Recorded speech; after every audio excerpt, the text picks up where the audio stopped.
अब हम लोग क्वेश्चन नंबर 2 पढ़ेंगे। एक्सरसाइज 5.1 में ही है क्वेश्चन नंबर 2। निम्नलिखित पदों की परिभाषा दीजिए। हम लोगों को क्या देना है? परिभाषा, डेफिनेशन देना है। ठीक है, परिभाषा। पहला नंबर क्वेश्चन है समांतर रेखाएं। समांतर रेखाएं, हम लोग रेखा के बारे में हम लोग पढ़ चुके हैं। रेखा जो किसी दो बिंदु से होकर के गुजरती है वो रेखा कहलाती है। लेकिन जब रेखाएं यानी एक से अधिक रेखा, जब कोई दो रेखा इस तरह से गुजरे, जब कोई दो रेखा इस तरह से गुजरे कि दोनों के बीच समान दूरी हो, दोनों के बीच क्या हो? समान दूरी हो और समान दिशा से जाए। समान, जैसे ये ए बी एक रेखा है और मान लीजिए सी डी एक रेखा है, तो दोनों के बीच की दूरी समान है, हमेशा समान है। यहाँ भी देखिए समान दूरी से वो गुजर रही है, तो ऐसी रेखाएं समानांतर रेखाएं कहलाती है। देखिए इस तरह से भी अगर कोई रेखा गुजर रही है, इसका नाम हमने मान लीजिए ए और बी रखा है, इसका नाम सी और डी रखा है।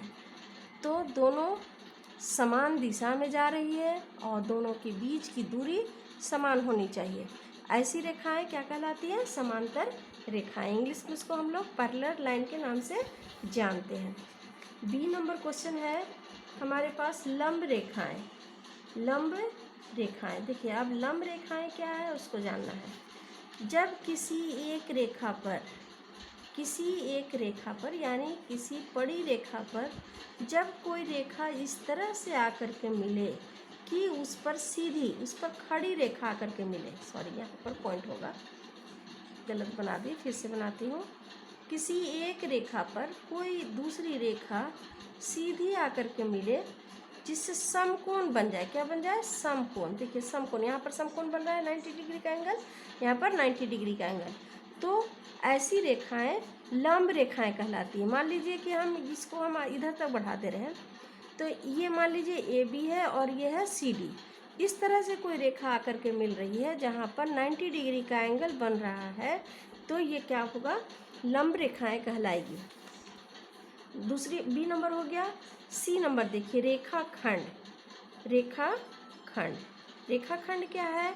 रेखाखंड जिसका दो एंड पॉइंट होता है, उसमें एरो का साइन आपका नहीं होगा। यानी आप किसी सरल रेखा में से, मान लीजिए कोई रेखा है, इसमें से हम दो बिंदु दे दिए, ये दो बिंदु, और इसको आप काट करके अलग कर लीजिए। मान लीजिए इसका नाम ए और इसका नाम बी रखा। अब इस सरल रेखा में से ए और बी दो बिंदु को हम हटा देते हैं और इस पोजीशन को आप हटा करके अलग कर दिया, इस तरह से अलग कर दिया ए बी। तो ये क्या कहलाएगा? रेखाखंड। ये कहलाता है रेखाखंड, जिसमें दो एंड पॉइंट होता है। क्या होगा? दो एंड पॉइंट, जिसको हम लोग अनंत तक नहीं बढ़ा सकते हैं, जबकि रेखा को हम लोग अनंत तक बढ़ा सकते हैं। तो ये हो गया रेखाखंड। अब डी नंबर है वृत्त की त्रिज्या। इसको अभी हम लोग फर्स्ट क्वेश्चन में भी हम लोग पढ़े हैं। वृत्त की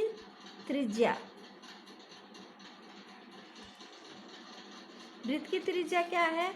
कि केंद्र से, सेंटर पॉइंट से वृत्त हम लोग खींचते हैं, सेंटर पॉइंट से जो चाप लेकर के हम लोग वृत्त खींचते हैं, वो दूरी जो कंपास के जरिए हम लोग लेते हैं। अभी हमारे पास कंपास अवेलेबल नहीं है तो कंपास से समझाते। वो कंपास का जो चाप लेते हैं, जो दूरी लेते हैं, जिसके जरिए हम लोग वृत्त खींचते हैं, यानी केंद्र से वृत्त के दीवार की एक दूरी, ये क्या कहलाती है? त्रिज्या कहलाती है। ये कहीं पर भी हो सकती है, आप इस तरह वृत्त खींचे या आप यहाँ भी खींच सकते हो, और ये हमेशा त्रिज्या के क्या होगी? किसी भी वृत्त में अनगिनत इन्फिनिट त्रिज्या होगी। हम लोग बहुत सारे त्रिज्याएं खींच सकते हैं।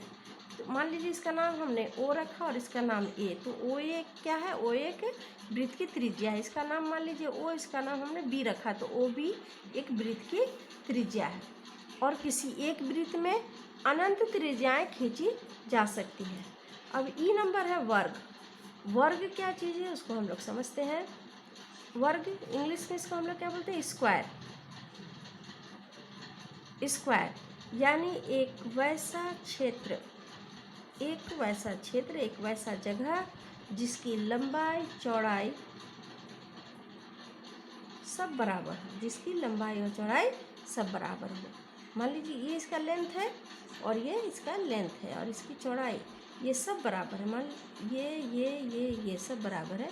तो वैसा जगह वैसा स्थान जिसका लंबाई और चौड़ाई, जिसका किनारा लंबाई और चौड़ाई सब बराबर हो, वो वर्ग कहलाता है। तो इस तरह हम लोग फिर से एक बार रिपीट कर लेते हैं। समानांतर रेखाएं वैसी दो रेखाएं जो समान दिशा पर जाती हो और उसके बीच की दूरी हमेशा बराबर हो। लंब रेखाएं किसी एक रेखा पर दूसरी रेखा इस प्रकार आकर के मिले, इसमें 90 डिग्री का कोण बने, 90 डिग्री का कोण बने, राइट एंगल बने, वो लंब रेखाएं कहलाएगी। रेखाखंड किसी रेखा में से हम किसी दो बिंदु को काट कर अलग करें, वो रेखाखंड कहलाएगी। यानी रेखाखंड में दो एंड पॉइंट होता है और हम लोग किसी भी रेखा को शो करने के लिए, जैसे मान लीजिए ए बी कोई रेखा है तो रेखा को शो करने के लिए हम लोग एरो का साइन देते हैं, जबकि रेखाखंड को शो करने के लिए हम लोग ए बी मान लीजिए रेखाखंड है तो हम लोग सिर्फ ऊपर में इस तरह से लाइन देते हैं, ये उसका सैम्पल है। वृत्त की त्रिज्या जो सेंटर पॉइंट से वृत्त की एक दीवार को टच करने वाली लाइन क्या कहलाती है, रेखाखंड। लाइन नहीं कहेंगे, ये रेखाखंड, वो कहलाएगा आपका वृत्त की त्रिज्या। वर्ग वैसा जगह वैसा फेस जो जिसकी लंबाई और चौड़ाई बराबर हो। Thank you.